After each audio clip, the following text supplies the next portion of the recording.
Hi, this is Miss Nancy at the Crown Point Community Library. Today I'll be bringing the library into your home with a story and a birthday celebration.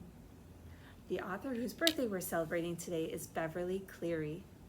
Beverly Cleary was born on April 12, 1916 in McMinnville, Oregon. If she were alive today, she'd be turning 105 years old. Beverly wrote over 30 books and received many awards for her books. Some of the books that she wrote are right behind me. These are books we have here at the Crown Point Library. We have these and many more Beverly Cleary books. She wrote a series of books about a boy named Henry and his dog Ribsy, and another series of books about a girl named Ramona and her sister Beezus. Now today I'm going to read from one of the Ramona books. The book I'm going to be reading from is called Ramona Forever. It's written by Beverly Cleary and published by HarperCollins Publishing. I'm going to read some of the first chapter, then you can decide if you'd like to hear more of the story, and you can come check the book out at our library. Chapter 1, The Rich Uncle. Guess what? Ramona Quimby asked one Friday evening when her Aunt Beatrice dropped by to show off her new ski clothes and stay for supper. Ramona's mother, father, and big sister Beezus, whose real name was Beatrice, paid no attention and went on eating. Picky Picky, the cat, meowed through the basement door, asking to share their meal. Aunt Beatrice, who taught third grade, knew how to behave toward her third grade niece. "What?" she asked, laying down her fork as if she expected to be astounded by Ramona's news. Ramona took a deep breath and announced, "Howie Kemp's rich uncle is coming to visit." Except for Aunt Bee, her family was not as curious as Ramona had hoped. She plunged on anyway because she was happy for her friend. Howie's grandmother is really excited, and so are Howie and Willa Jean. And so, to be truthful, was Ramona, who disliked having to go to the Kemp's house after school, where Howie's grandmother looked after her grandchildren, and Ramona while the two mothers were at work. A rich uncle, even someone else's rich uncle, should make those long after-school hours more interesting.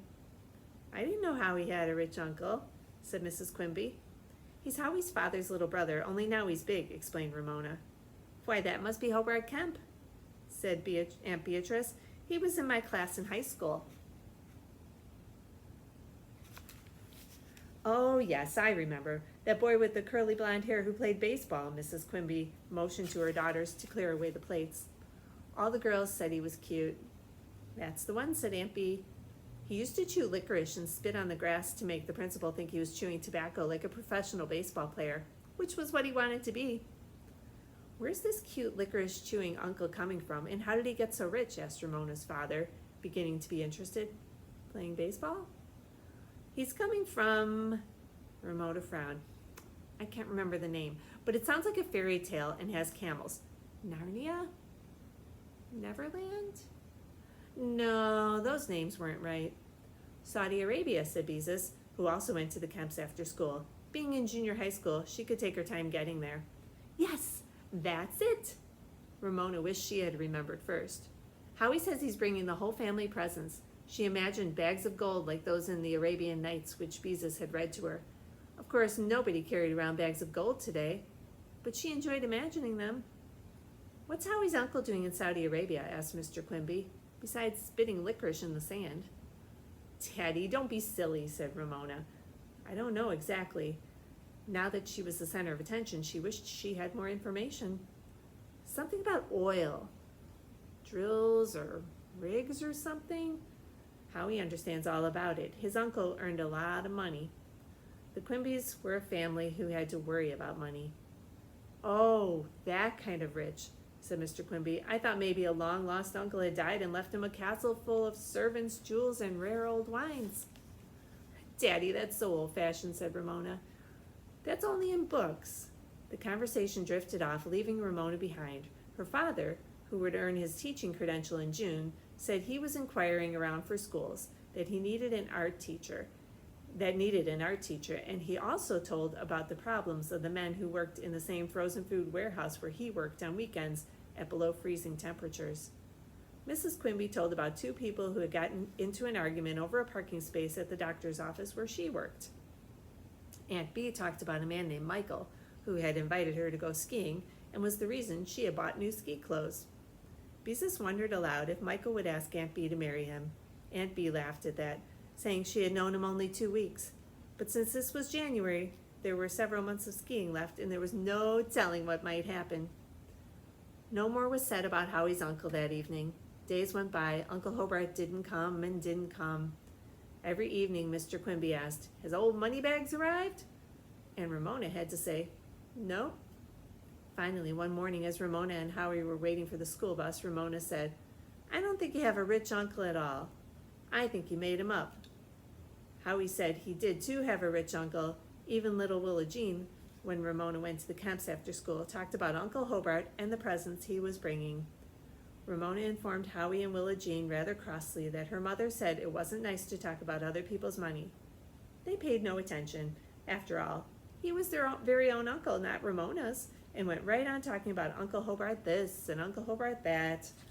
Uncle Hobart had landed in New York. He had actually telephoned live and in person.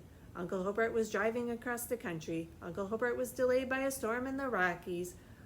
Ramona wished she had never heard of Uncle Hobart. Then one day after school, Ramona and Howie saw a muddy van parked in the Kemp's driveway. "It's Uncle Hobart!" Howie shouted and began to run. Ramona took her time. Somehow she had expected Uncle Hobart to arrive in a long black limousine, not a muddy van. She followed Howie into the house, where the famous uncle turned out to be a medium young man who had not shaved for several days and who was wearing old jeans and a faded t-shirt.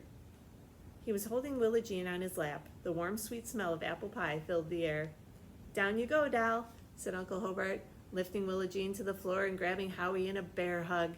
"How's my favorite nephew?" he asked, and held Howie off to look at him while Mrs. Kemp hovered and Willa Jean embraced her Uncle Hobart's knee. Ramona was embarrassed. She felt she was in the way because she was not related.